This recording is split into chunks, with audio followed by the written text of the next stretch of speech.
this perfect love.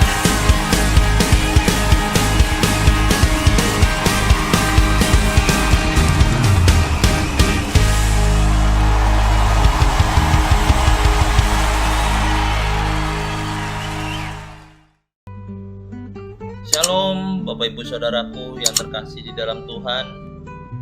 Keluaran 3 ayat 6. Demikian firman Tuhan. Lagi ia berfirman, Akulah Tuhan Allahmu, Allah Abraham, Allah Ishak, dan Allah Yakub.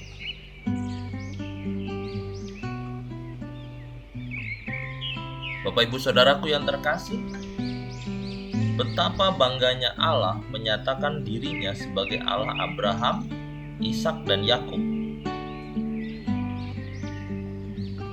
Tuhan menyandingkan namanya yang kudus dengan nama mereka yang penuh dengan dosa dan kelemahan.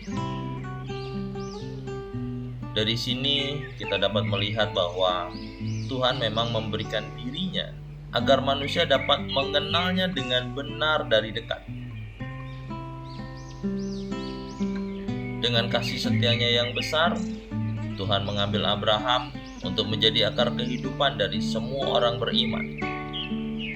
Lalu Tuhan melanjutkan kasih setianya kepada keturunan yang terus berdatangan dan sampai kepada kita dan kepada anak cucu kita.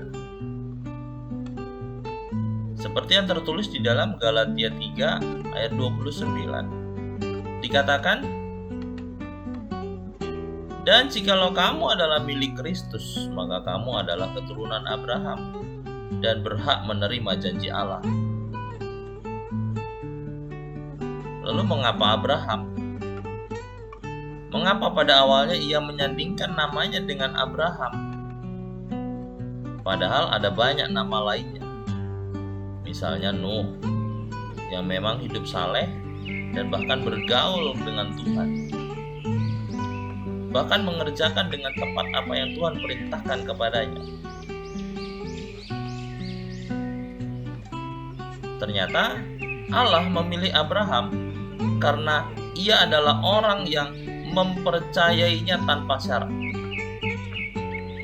Sehingga Abraham disebut sebagai bapa orang beriman.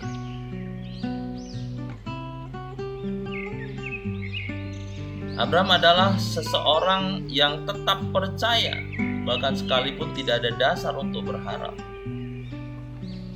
Abraham tidak pernah meragukan kemampuan Tuhan dalam keterbatasan manusiawinya. Malah ketika anak perjanjian itu lahir dan menjadi besar, Tuhan memintanya untuk dijadikan korban bakaran. Dan saat itu Abraham hanya taat tanpa mempertanyakan apapun.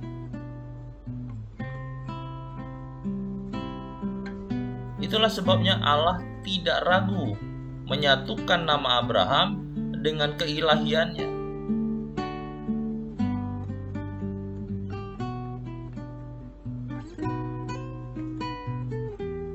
Di dalam Roma 4 ayat 17 dikatakan,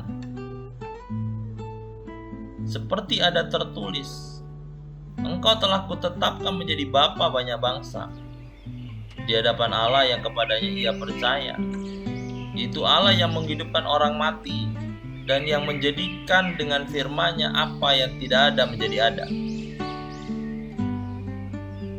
Dan di dalam Roma 4 ayat 20 dan 21 juga dikatakan, tetapi terhadap janji Allah ia tidak bimbang karena ketidakpercayaan. Malah ia diperkuat dalam imannya dan ia memuliakan Allah dengan penuh keyakinan bahwa Allah berkuasa untuk melaksanakan apa yang telah ia janjikan.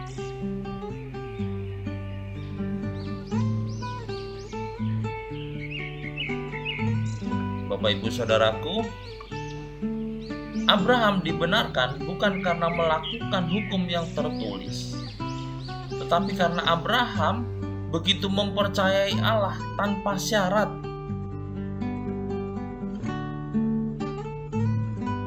Dan kini berkat Abraham juga mengalir kepada kita.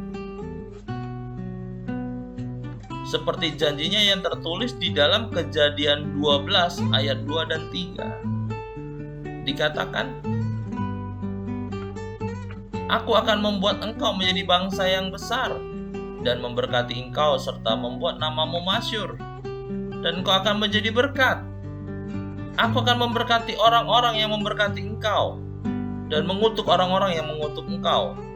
Dan olehmu semua kaum di muka bumi ini akan mendapat berkat."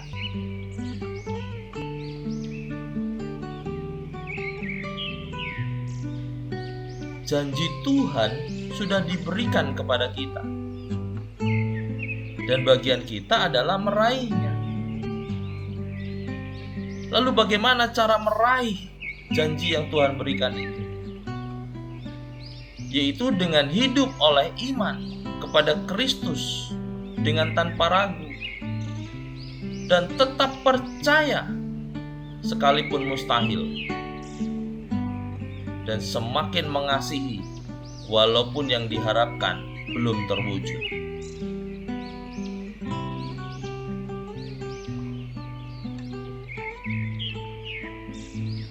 Saudara-saudaraku, Allah amat sangat bangga ketika menyematkan namanya pada nama kita,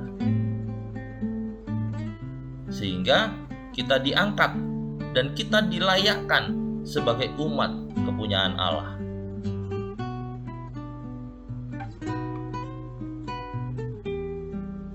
Dan untuk menjadi umat pilihan Allah, kita harus mengarahkan hidup kita agar selaras dengan kemuliaannya. Tuhan Yesus memberkati.